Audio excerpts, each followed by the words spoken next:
Hello, boys and girls. I'm looking skinnier. I'm making this video, on why I think young people are having a hard time in life, and why they are having a difficult time navigating the way the world works. And why they're fighting the way the world works. This is just from an old man's perspective, from like observing, because at my age you just kind of observe things. You don't really, there's no point in reacting. I mean, I've had my life, I had my successes, failures, blah, blah, blah, whatever. And what I see now is a result of,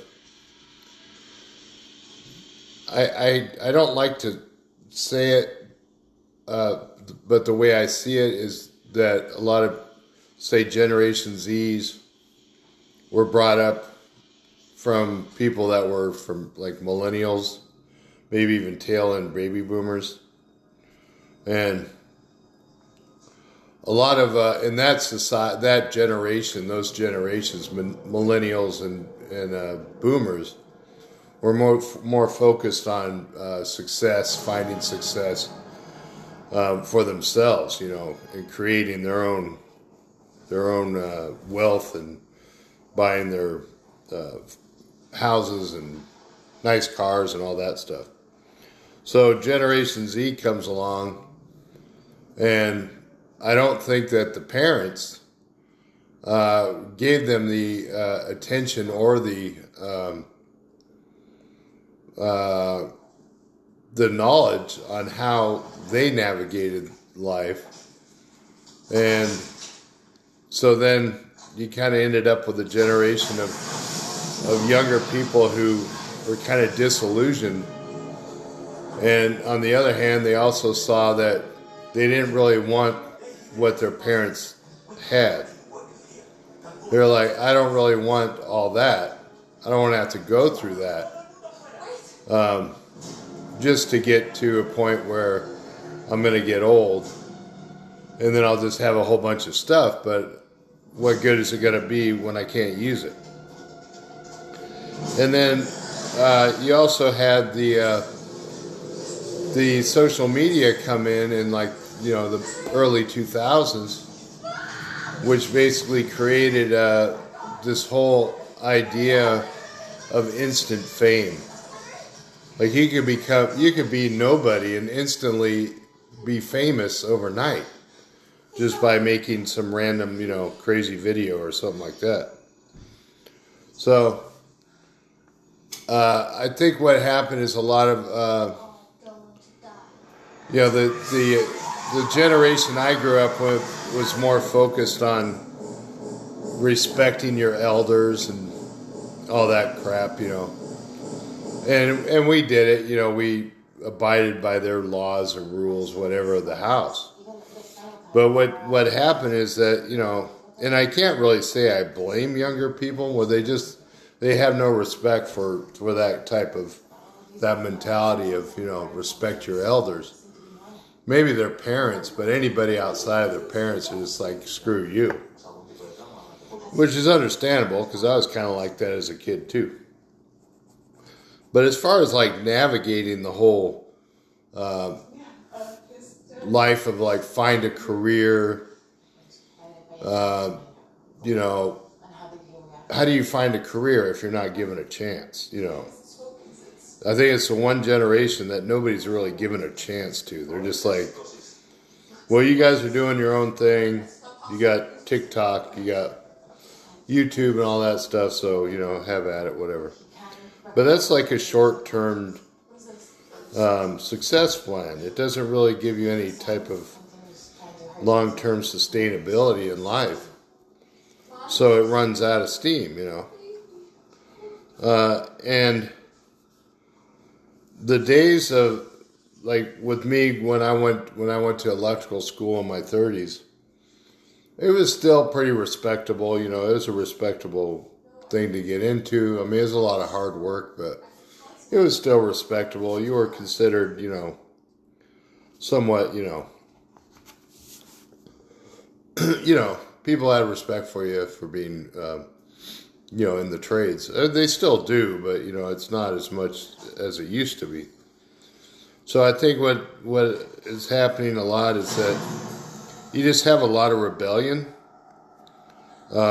which has happened generation to generation, where you have people that are like, screw this, I'm anti this and I'm anti that.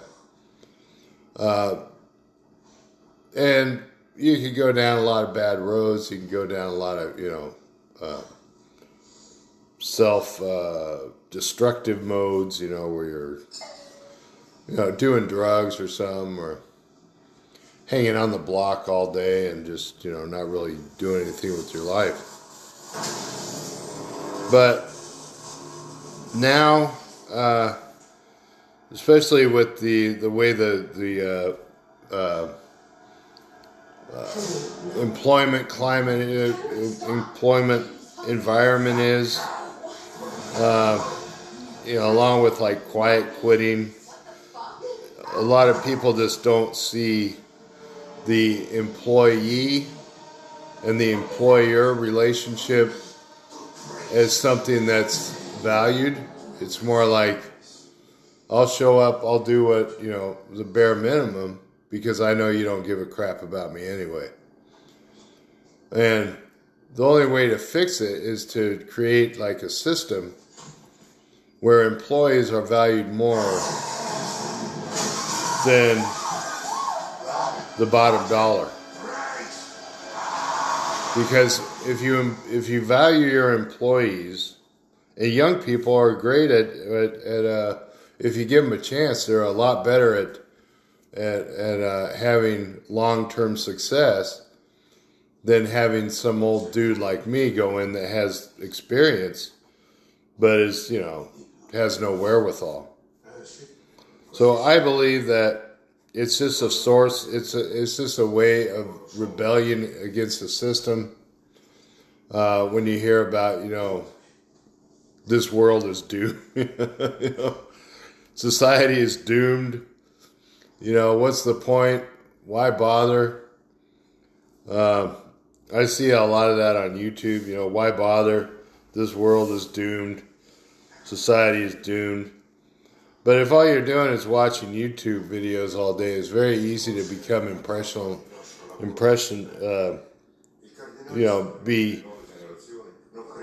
kind of, I guess I'd call it brainwashed, where you're like, oh wow, look at all that crap, look at that friggin' cop getting snuffed, stuff like that. If you're watching that, you're not only gonna become desensitized to stuff you see on video, you're also gonna end up desensitized to life. So nothing you see, because these are all images that we're seeing. If we're seeing negative images cross our face all day long, eventually your brain's just going to say everything I'm looking at is negative. So what's the point? So to get out of that, you need to have like an opportunity. You need more of an opportunity than to just sit around and drink beer all day or smoke all day. You need like training to better your life, and for me, at 30-something years old, I was hanging out on the couch, sleeping on the couch, and I was going nowhere with my life. I had no life. Me and my buddies were drinking beers all the time. I mean, I was, working as a laborer, picking up trash all day. And it was no future, It's like drink, go pick up trash during the day, come back and drink. Then an occasional fight at a bar or something. That's just not, I don't believe that is the lifestyle that, like, say, Generation Z wants for themselves. The days of work hard, party hard are long gone. that does not work. It doesn't work anymore. And it never worked back then either, because if it worked, you wouldn't have 50-year-olds who are broken down bodies and minds. Because sure, they worked hard, but then they went to the bar and drank the rest of their, life away. So, I believe there's hope for anybody. I like to think there is. Like me, I'm retired, so I don't really care. Sometimes I like to give advice, just because of some of the roads I went down in life. Were not easy. A lot of times I fell. Many times I failed. A few times I succeeded. Electrical business I succeeded in. Marine Corps I succeeded in. The Navy I succeeded in.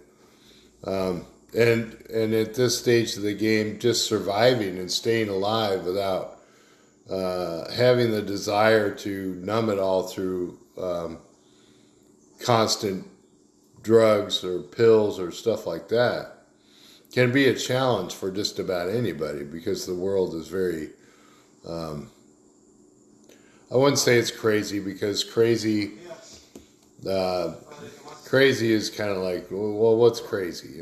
Crazy is the guy standing on the corner screaming at the world. That's kind of, is that crazy? Maybe that's not crazy to him. So it all depends on your view of the world. But if you're looking at like train wrecks on freaking YouTube all day, then your view of the world's going to be kind of a train wreck too. That's just the way I look at things. I love a good train wreck though. I love a good storm, but looks like the storm is gone now. But those are my thoughts. I say, younger generation people really need a freaking opportunity. And somebody to teach them, If you see somebody that's willing to learn something, it's going to help them. I mean, give them a chance, Don't just pile all the friggin', one generation into, you're this is you, your whole generation sucks, so you suck. I mean, that's a bunch of bullshit. Everybody wants an opportunity, and I don't care whether you're 20 or 80, we're all still people, and everybody still has some value. So yeah. Those are just my old man thoughts. I mean, I don't know. Yeah, need an opportunity. And then the rest falls into place. All right, thanks for watching.